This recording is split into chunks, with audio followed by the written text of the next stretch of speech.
Ako. Dito tayo ngayon sa ano guys, farm plate. Haba. Hi vlog oh. Hi vlog! Farm plate tayo. Nakita mo ito dito. Philippines smallest chapel. Puntahan natin yung Philippines smallest chapel. Smallest ano yung panlanggam. Guys, dun daw nagsisimba yung mga insekto. Ang cute ng baka, talagang legit na Be. baka. Baka ba ito? Kalabaw? Baka yan. Pet cemetery.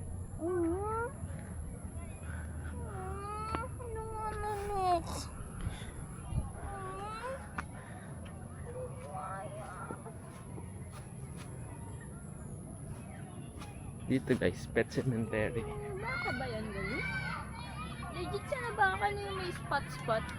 Ayun yung smallest chapel.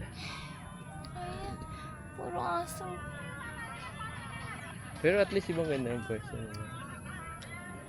Kasi Baka.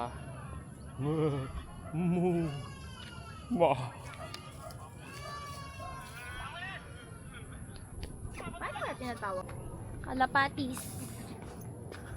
Ah, may duck! Kalapatin duck niya. Asa yung duck? Baba. Oo, ano. Puntahan natin yan guys. Smallest chapel in the Philippines. Sige, wait lang.